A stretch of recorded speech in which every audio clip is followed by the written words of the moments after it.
السلام علیکم، welcome to our channel Novelistan Urdu novels library. کیسے ہیں آپ سب لوگ؟ میں ایپیسوڈ کو تھوڑا فاسٹ فارورڈ میں پڑھوں گی کیونکہ رات بہت ہو گئی ہے، مجھے نیند آ رہی ہے۔ اس کے بعد ایک پارٹ بھی میں نے وائس اپ کرنا ہے، تو میری کوشش ہے پورے چاروں پارٹس لگا کر ہی سوں، تو اس لیے تھوڑا سا فاسٹ فارورڈ کروں گی۔ اگر آپ کو زیادہ فاسٹ لگے تو آپ سلو کر کے اسپیڈ کو دیکھ سکتے ہو۔ ناول کا نام ہے روزانہ زندہ، ایپیسوڈ 44، پارٹ 3، سیزن 2۔ رائٹر ہیں اس کی ملائکہ رفیع۔ ہوٹل کے سوئٹ میں ولید نے فوراً ایک نمبر ڈائل کیا۔ میرے پاس آدمی بھیجو، میں شہزام سوری کو مروا دینا چاہتا ہوں۔ ابھی نہیں، دوسری طرف ایک گہری آواز آئی۔ پرسکون رہو، اگر تم بڑی کامیابی حاصل کرنا چاہتے ہو تو صبر کرنا سیکھو۔ تم نے اتنے سال صبر کیا ہے، بس تھوڑا اور صبر کر لو، مگر میری منگیتر کو چھین لیا گیا ہے۔ ولید غصے سے دھاڑا۔ کون چاہتا ہے کہ شہزام اس کے ساتھ کیا کرے گا؟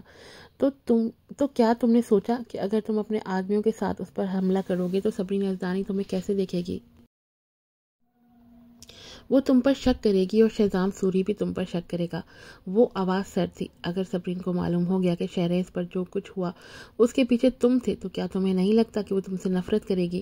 ولید کو ایسا محسوس ہوا جیسے اس پر برف کا پانی ڈال دیا گیا ہو۔ وہ دیر تک کچھ نہ کہہ سکا۔ اس کے ہاتھ میں فون اتنی زور سے دب گیا کہ اس کی نسیں تک نمایاں ہو گئیں۔ اور ویسے بھی یہ پہلی بار نہیں کہ شہزام نے اس کے ساتھ وقت گزارا ہو۔ بس تھوڑا سا اور صبر کرو، میں تمہیں شہزام کے ساتھ جو چاہے کرنے دوں گا۔ جب وقت آئے گا تم اسے چیونٹی کی طرح رون سکو گے، اسے اتنا ہی تکلیف پہنچے گی جتنا اس نے آج کا ہنگامہ کھڑا کیا ہے۔ پھر دوسری طرف سے کال کاٹ دی گئی۔ ولید نے غصے میں فون وہیں توڑ دیا۔ ٹھیک ہے، میں صبر کروں گا، 1 مہینے کے لیے۔ اس نے آئینے میں اپنی وحشیانہ شکل کو دیکھا۔ شہزام سوری، 1 مہینے بعد تمہیں جہنم کے دروازے نظر آئیں گے۔ ہیلی کاپٹر میں شہزام نے لالچی نظروں سے صبرین کے حسین چمکدار چہرے کو دیکھا۔ اس نے آہستہ سے اس کے گال کو چھوا۔ وہ بے ہوشی میں پرسکون اور نرم لگ رہی تھی۔ کاش تم ہمیشہ ایسی ہی رہتی، تمہیں وہ تمام تکلیف دہ باتیں کہنے کی ضرورت کیا تھی؟ معاف کر دو مجھے، میں اپنی باقی زندگی تمہیں منانے میں گزار دوں گا۔ شہزام نے غصے سے اس کے ہاتھ کو دیکھا جہاں اسے ولید کا ہاتھ کا لمس محسوس ہو رہا تھا۔ اس نے جھک کے صبرین کے نیم وال لبوں پہ بوسہ دیا۔ اس نے اپنے لمس سے انہیں دوبارہ اپنے رنگ میں رنگ دیا۔ ادھر علینا مسٹر اینڈ مسز سوری باری باری اسے فون کر رہے تھے، مگر وہ کسی کا بھی فون نہیں اٹھا رہا تھا۔ ایک لمبی گہری کس کے بعد اس نے ہادی کو فون کیا۔ میں سبھی کو اپنے نجی جزیرے والے ولا لے جا رہا ہوں، وہاں فوری طور پر بیڈ روم کو سجا دو اور انتظام کرو، میں صبرین سے شادی کر رہا ہوں۔ ہادی سخت پریشان تھا، اسے تو خودکشی کرنے کا دل چاہ رہا تھا۔ سارے آسٹریلیا میں یہ خبر پھیل چکی تھی کہ شہزام نے صبرین کو زبردستی کڈنیپ کر لیا۔ انٹرنیٹ پر لوگ اسے سخت ترین تنقید کا نشانہ بنا رہے تھے۔ سوری کارپوریشن کی آفیشیل ویب سائٹ پر بھی شدید رد عمل آ رہا تھا، مگر اس کے باوجود شہزام ضد پر اڑا ہوا تھا۔ شہزام سر، کیا آپ کی بیماری پھر سے شدت اختیار کر رہی ہے؟ ہادی کہہ دینا چاہتا تھا، لیکن شہزام کی عزت کے خیال سے ہادی کچھ بولنے کی ہمت نہ کر سکا اور مجبوراً اس کے حکم کو مان لیا۔ 5 گھنٹے کے بعد ہیلی کاپٹر ایک نجی جزیرے پر اترا۔ جزیرے کے وسط میں ایک عالیشان حویلی تھی۔ اس وقت حویلی کے نوکر پھولوں سے سجاوٹ کرنے میں مصروف تھے۔ شہزام نے صبرین کو نرمی سے ماسٹر بیڈ روم کے بستر پر لٹا دیا۔ فرینچ ونڈو کے باہر نیلا سمندر تا حد نظر پھیلا ہوا تھا۔ یہ جگہ اتنی پرسکون تھی کہ شہزام کی بے چینی کم ہو گئی۔ وہ سکون سے صبرین کو دیکھ سکتا تھا جیسے وہ اس کی پیاری بیوی ہو۔ یہاں کوئی ان کے رشتے میں دراڑ ڈالنے والا نہیں تھا۔ بٹلر، دلہن کا لباس لے کر آؤ۔ تھوڑی دیر بعد ایک نیا عروسی ڈریس شہزام کے سامنے تھا۔ وہ خود صبرین کو وہ لباس پہنانے لگا۔ کچھ دیر بعد صبرین نے گردن دباتے ہوئے آنکھیں کھولی۔ وہ الجھن میں تھی، یہ جگہ کون سی تھی؟ وہ یہاں کیسے آئی؟ جب اس نے اپنے لباس پر نظر ڈالی تو دیکھا کہ وہ ایک ایسا شادی کا جوڑا پہنے ہوئی تھی جو اس نے پہلے کبھی نہیں دیکھا تھا۔ وہ ننھے موتیوں سے مزین تھا۔ ایک لمحے کو اسے لگا جیسے وہ کوئی جل پری بن گئی ہو۔ یہ کیا ہو رہا ہے؟ میں کہاں ہوں؟ پھر اسے یاد آیا کہ شہزام نے اسے ولید کے ولا سے اغوا کیا تھا اور اسے بے ہوش کر دیا تھا۔ اچانک اس کا چہرہ سخت ہو گیا۔ اس نے کھڑکی سے باہر دیکھا تو شام ہو چکی تھی۔ اسی لمحے شہزام کمرے میں داخل ہوا۔ اس کے ہاتھ میں ایک ٹرے تھی۔ وہ سیاہ پینٹ، سفید شرٹ اور ایک سیاہ ویسٹ کوٹ میں ملبوس تھا۔ اس کی پیشانی کے بال سلیقے سے پیچھے ہٹے ہوئے تھے اور وہ نہایت دلکش اور خوبصورت لگ رہا تھا۔ تم جاگ گئی؟ کچھ میٹھا کھا لو۔ شہزام نے نرمی سے ٹرے کو بیڈ سائڈ ٹیبل پر رکھا۔ شہزام، تم پاگل ہو گئے ہو، یہ جگہ کون سی ہے؟ صبرین غصے میں بیڈ سے اٹھی اور ننگے پاؤں دروازے کی طرف بھاگنے لگی، لیکن شہزام نے جلدی سے اس کا بازو تھام لیا۔ پھر اس نے ایک جوڑی چپل اٹھا کر اس کے سامنے رکھ دی۔ یہ پہن لو۔ میں نہیں پہنوں گی۔ صبرین نے غصے سے چپل کو ایک طرف دھکیل دیا۔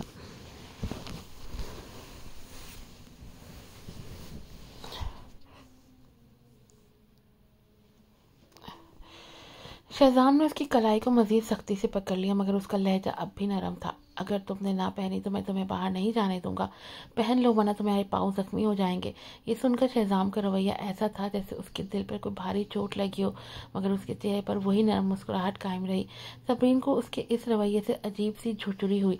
वो कैसे आज इस कदर ख़तरनाक लग रहा था, जब उसे वलीद के विला से अगवा कर रहा था और अब बिल्कुल मुख्तलिफ अंदाज में पेश आ रहा था। क्या वो शिज़ोफ्रेनिया का शिकार था? सबरीन ने सोचा कि अगर उसे बाद में भागने का मौका मिला तो नंगे पाँव होना मुनासिब नहीं होगा। थोड़ी देर तजब्जुब के बाद उसने चप्पल पहन ली। जैसे ही शहजाम ने उसका बाजू छोड़ा, वो पागलों की तरह बाहर भागी। ये जगह किसी किले की तरह बंद थी, किसी किले की तरह बड़ी थी। दीवारों पर गुलाब, रिबन्स और रोशनियों की सजावट थी, जैसे यहाँ हाल ही में एक शानदार शादी हुई हो और अब ये जोड़ा अपनी पहली रात गुजारने वाला हो। रास्ते में जितने भी नौकर गुजरे वो सब या तो स्याह फाम थे या सफ़ेद फाम, और सब मुस्कुराकर उसे देख रहे थे। हेलो मैडम, वो वक्तन फवक्तन उसे सलाम करते जा रहे थे। ये मंजर सबरीन के लिए खौफनाक था, इसलिए वो और भी तेज भागी। लेकिन जैसे ही वो मेंशन से बाहर निकली, उसे एक और बड़ी इमारत नजर आई। वो बहुत देर तक भागते रहे, यहाँ तक कि एक घने जंगल में पहुंच गई, मगर उसके आगे सिर्फ लामतनाही समंदर था। ये मैं कहाँ आ गई हूँ? क्या मैं ऑस्ट्रेलिया में नहीं हूँ? उसके पास इस वक्त फ़ोन भी नहीं था। कई साल बाद सबरीन ने अपने दिल में वो खौफ महसूस किया जो उसे तवील अरसे से नहीं हुआ था। उसी लम्हे उसके पीछे कदमों की आवाज़ सुनाई दी। जब उसने मुड़ के देखा तो शहजाम साहिल पर सुकून से चलता हुआ उसकी तरफ आ रहा था। उसकी नज़रें इतनी गहरी और स्याह थी जैसे रात का आसमान। शहजाम, तुम पागल हो, ये जगह कहाँ है? क्या तुम्हें अंदाज़ा भी है कि तुम मुझे किडनैप कर चुके हो? अपनी बीवी को कौन किडनैप करता है? तुम गैर कानूनी तौर पर मुझे यहाँ लाए हो। शहजाम ने पुरसुकून अंदाज में जेब में हाथ डाले और हल्की सी मुस्कुराहट के साथ कहा, यह तब गैर कानूनी होता अगर वलीद या कोई भी पुलिस को इत्तला देता। चूंकि उसने ऐसा नहीं किया तो उसे गैर मामूली नहीं कहा जा सकता। सबरीन साकत रह गई। क्या वाकई वलीद ने पुलिस को कॉल नहीं की? क्या तुमने वलीद को फिर से धमकाया है? उसने गुस्से से शहजाम की तरफ देखा। अगर वो धमकियों में आ गया तो इसका मतलब है कि तुम उसके लिए इतनी अहम नहीं थी। शहजाम ने नजरें झुकाकर उसे गौर से देखा। हवा में उसके घने बाल लहरा रहे थे और शहजाम ने बेख्तियार अपना हाथ बढ़ाया ताकि उन्हें संवार सके, मगर सबरीन ने उसका हाथ जोर से झटक दिया। सबरीन ने तंजिया हंसी के साथ कहा, तुमने और क्या धमकी दी होगी? उसकी कंपनी? अगर तुम उसकी जगह होते तो तुम भी अपने कारोबार को नहीं छोड़ते। शहजाम ने बगैर किसी हिचकिचाहट के जवाब दिया, मैं छोड़ देता। शायद पहले वो ऐसा ना करता, मगर अब उसे एहसास हो चुका था कि सबरीन उसकी ज़िंदगी में सबसे ज़्यादा अहम है। सबरीन, मैं पैसा दोबारा कमा सकता हूँ, मगर तुम्हें खोने का दर्द नाकाबिले बर्दाश्त होगा। बकवास बंद करो, सबरीन ने नफरत से कहा। तुम हमेशा ऐसी ही बातें बनाते हो, तुम्हारी बातें हमेशा मीठी होती हैं, मगर पिछले सालों में सबसे ज़्यादा तकलीफ देने वाला शख्स कौन था? मैंने वलीद को इसलिए चुना क्योंकि मैं तुम्हारे झूठे वादों से तंग आ चुकी हूँ। मैं अब तुम पर भरोसा नहीं कर सकती, ना ही मैं तुम्हारे साथ खुश रह सकती हूँ। शहजाम ने दुख से उसके कंधे पर हाथ रखा। अब मैं समझ गया हूँ कि जिससे मोहब्बत हो उसे बगैर किसी शर्त के अपनाना और बर्दाश्त करना चाहिए, चाहे वो जैसी भी हो। हाँ, ये समझ तो तुम्हें कब की आ जानी चाहिए थी। कम से कम मीरा के मामले में तो तुम्हें पता था वो कितनी भी खराब हो, तुम्हें फिर भी पसंद थी। सबरीन ने उस पर चीखते हुए कहा। शहजाम ने तलखी से मुस्कुरा कर जवाब दिया, मुझे नहीं मालूम था, मैं बचपन से उसे जानता था, मुझे एहसास नहीं हुआ कि वो कब बदल गई। लेकिन सबरीन, अब मेरा उससे कोई ताल्लुक नहीं है, मैंने उसका नंबर और व्हाट्सएप ब्लॉक कर दिया है। अब अगर उसके साथ कुछ भी हो मुझे कोई परवाह नहीं होगी। बस करो, ये सब कहानियाँ मत सुनाओ, हम कभी दोबारा इकट्ठे नहीं हो सकते। मैं तुमसे बहुत पहले मोहब्बत करना छोड़ चुकी हूँ। मैं बस एक आम जिंदगी गुजारना चाहती हूँ वलीद के साथ। प्लीज़ मुझे वापस आने दो सबरीन, प्लीज़, शहजाम ने नरम लहजे में कहा, जबकि सबरीन ने सर हिलाते हुए सर्द लहजे में कहा, मैं वाकई तुमसे मोहब्बत नहीं करती। तुम्हारी मेरे दिल में कोई जगह नहीं रही। अगर होती तो मैं तुमसे तलाक का मुतालबा करके वलीद से शादी ही क्यों करना चाहती?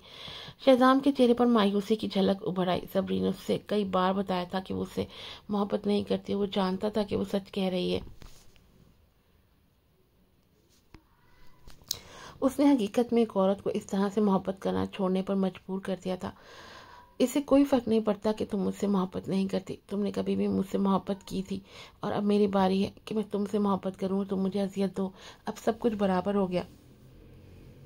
शहजाम ने जैसे अपनी बात ख़त्म की, उसने सबरीन का बाजू पकड़कर उसे अपने सीने से लगा लिया। तुम क्या कर रहे हो? मुझे छोड़ दो। शहजाम, तुम ये सब करके मुझे अजियत नहीं दे रहे, फिर भी मुझे तकलीफ़ हो रही है। सभी ने शिद्दत से खुद को छुड़ाने की कोशिश की और उस पर हमला भी किया, लेकिन ज़्यादा देर तक मुज़ाहमत ना कर सकी। शहजाम ने ज़बरदस्ती उसे उठाया और मेंशन की तरफ बढ़ा। बटलर आगे बढ़ा और अदब से सलाम किया। बड़े साहब, मौलवी आ चुके हैं। सबरीन के दिल में घबराहट की लहर दौड़ गई। जब उसे दूसरे कमरे में ले जाया गया तो वहाँ के इंतजाम देखकर उसके दिल में अजीब एहसास पैदा हुआ। ये सब बिल्कुल शादी की तकरीब जैसा लग रहा था। तुम क्या करने जा रहे हो? तुम दोबारा मुझसे शादी कर रहे हो? तुम पागल हो गए हो? सब भूल जाओ, आज हमारी शादी है। शाह ने ज़बरदस्ती उसका हाथ पकड़ा, उसे मौलवी के सामने ले आया। कब से तुम्ही ने तलाक की रट लगाई हुई है। बार बार तलाक का इस लफ्ज़ इस्तेमाल करके तुमने हमारे इस मुकद्दस बंधन को जैसे नापाक सा कर दिया है, इसलिए हम दोबारा निकाह कर रहे हैं। सबरीन अजीब नज़रों से उसे देख रही थी, जैसे ये शख्स दिमागी तौर पर मफलूज हो चुका है। हम निकाह शुरू कर सकते हैं। मौलवी साहब ने मुस्कुराकर शहजाम की तरफ देखा। शहजाम सूरी, क्या आपको ये निकाह कबूल है? शहजाम के होठों पर धीमी मुस्कुराहट उभरी। मैं कबूल करता हूँ। मौलवी साहब ने फिर सबरीन की तरफ देखा। सबरीन यज़दानी, क्या आपको ये निकाह कबूल है? सबरीन ने तलखी से हंसते हुए कहा, मैं नहीं, और वो कबूल करती है। शहजाम ने फौरन उसका मुंह अपने हाथ से बंद कर दिया। गुस्से में आकर सबरीन ने उसके पाँव पर बड़ी जोर से पैर रख दिया, मगर शहजाम को जैसे कोई तकलीफ महसूस ही नहीं हुई। उसकी नजरें सबरीन की उंगली पर पड़ी, जहां उसने वलीद की दी हुई अंगूठी पहन रखी थी। शहजाम की आंखें तनाव में सिकुड़ गईं। उसने फौरन वो अंगूठी उतारी और फेंक दी। फिर अपनी जेब से गुलाबी रंग की अंगूठी निकाली और सबरीन की उंगली में पहला दी। मौली ने मुस्कुराकर कहा, आप दोनों को निकाह मुबारक हो।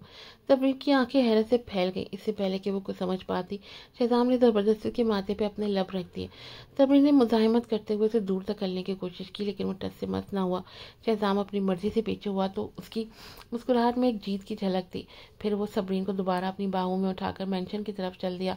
जब वो दोबारा मास्टर बेडरूम में दाखिल हुई तो उसने देखा कि बिस्तर की चादरें बदल दी गई थी। सफ़ेद चादरों के बीच में सुर्ख गुलाब से दिल बनाया गया था। उसका दिल बैठ गया। इसी वक्त वो अपने दिल में एक अजीब किस्म के गुनाह के एहसास में मुब्तला हो गई। उसने वलीद से वादा किया था कि वो अब सिर्फ उसी की दुल्हन बनेगी, शहजाम सूरी से तलाक लेके। लेकिन यहाँ तो शहजाम ने उसे कैद कर लिया था और ज़बरदस्ती दोबारा निकाह करके अब क्या करने का इरादा रखता था। ये सोच के ही उसका दिल बैठने लगा। वापस ना जा पाने का दुख ही कम ना था कि अब वो शहजाम के साथ यहाँ वो गुजारने पर मजबूर थी। सभी, ये हमारा कमरा है, क्या आपको ये पसंद है? शहजाम ने सबरीन को बेड पर बिठाया और उसके करीब होने लगा। शहजाम, करीब मत आओ। सबरीन, जो इतनी बेचैन थी कि उसकी आंखों से आंसू बह गए। यकीनन मुझे आना है, मैं तुम्हारा शौहर हूँ। आज रात शादीशुदा जोड़े की हैसियत से हमारी पहली रात है। शहजाम उसे कमर से थाम के उसे अपने करीब करता उस पर झुकने लगा। सबरीन जो उससे दूर हो रही थी, लेकिन शहजाब की कुर्बत ने उसकी नाजुक सराबे को मुकम्मल घेर लिया। मैं तुम्हें अपना शौहर नहीं मानती शहजाम। तुम जितना भी जबरदस्ती करो, तुम मेरे दिल से उतर चुके हो। वलीद, सबरीन बेकाबू होकर चीखी। चुप करो। शहजाम ने अचानक उसे धकेल दिया और अपने दाएं हाथ से उसका मुंह बंद कर दिया। उसकी गहरी आंखें दिलचस्प हुई। वो पूरी कोशिश कर रहा था कि सबरीन वलीद का नाम ना ले, लेकिन वो बार बार वलीद का नाम लेकर उसे मुश्तिल कर रही थी। जिस तरह से उसका खून उबल रहा था, उसे ऐसा लगा जैसे वो अपना गुस्सा खो देगा। उसने अपने आप को उस खौफ से काबू करने के लिए इतनी इंतहाई ताकत का मुजाहरा किया कि उसकी बीमारी पहले की ही तरह ही मुतहर्रिक हो जाएगी। जब उसकी बीमारी को मुतहर्रिक किया गया था तो वो उसे तकलीफ दे सकता था। बोलने से कासिर सबरीन सिर्फ अपनी आंखों को वसी कर सकती थी और आंखों में आंसू के साथ उसकी तरफ देख सकती थी। अगर उसने आज शहजाम के साथ रात गुजार दी तो वो उससे हमेशा के लिए नफरत करेगी, जैसा कि उसे देखा जाएगा, क्योंकि उसके बाद वो कभी वलीद की आंखों में न देख पाएगी। मत रो। शहजाम ने अपना सर नीचे किया और आहिस्ता से उसके चेहरे पर आंसू साफ कर दिए। उसका भी दिल टूट गया था सबरीन की आंखों में आंसू देख के, लेकिन वो सिर्फ उसे याद दिलाना चाहता था कि वो वलीद की मंगेतर नहीं बल्कि उसकी बीवी है। शहजाम, अगर तुम ये करते हो तो मैं तुमसे हमेशा के लिए नफरत करूंगी। मैं तुम्हें अपनी ज़िंदगी में कभी माफ़ नहीं करूंगी। सबरीन ने हर लफ्ज़ को अजियत में मुब्तला कर दिया। ये अच्छा है, यहाँ तक कि अगर तुम मुझसे नफरत करोगी तो भी कम से कम तुम मुझे हमेशा और हमेशा के लिए याद रखोगी। शहजाम ने अपनी टाई खींच ली और ज़बरदस्ती सबरीन के नाफरमान हाथ बांध दिए। जब उसने आंसुओं से तर सबरीन के चेहरे को देखा तो घुटन का एहसास पड़ने लगा कि उसके दिल में मुसलसल दर्द होने लगा, कि जैसे वो सबरीन के हर आंसू के साथ मुसलसल टूट रहा हो। तहाँ वो और क्या कर सकता था। वो सिर्फ चाहता था कि वो शहजाम के बच्चे की माँ बने ताकि वो वलीद के पास ना जा सके। सब भी मुझे अफसोस है, मैं तुमसे प्यार करता हूँ। उसने पूरी रात सबरीन के कान के पास सरगोशी की, यहाँ तक कि सबरीन की आंखें आहिस्ता आहिस्ता सुस्त हो गईं और मायूसी से भर गईं। आखिर में उसकी आंखों में ना ख़त्म होने वाली नाराज़गी के सिवा कुछ नहीं बचा था। वो इतनी थक गई थी कि वो तकिए पर सो गई। शहजाम ने दुल्हन बनी बेड पर बैठी सबरीन और अपनी चुपके से वीडियो बनाई थी, जो टीवी रखे मिनी कैमरा में सेव हो चुकी थी, जिसमें कुछ वादे तो नहीं था बल्कि तारीकी में डूबे दो वजूद थे जो एक दूसरे के बेहद करीब थे। उसने वो वीडियो वलीद को सेंड कर दी। कमीना वलीद यज़दानी, एक बार जब तुम ये वीडियो देखोगे मुझे यकीन नहीं है कि तुम ऐसा दिखावा कर सकते हो जैसे कुछ नहीं हुआ और सबरीन को कबूल कर पाओगे। तुम्हें अब मेरी बीवी से दूर ही रहना होगा। उसने एतराफ़ किया कि वो बुरा शख्स है, फिर भी वो सबरीन को हमेशा के लिए खो देगा अगर वो ऐसा सलूक ना करता सबरीन से। वो सबरीन को खोना नहीं चाहता था, वो कभी नहीं चाहता था कि ऐसा हो।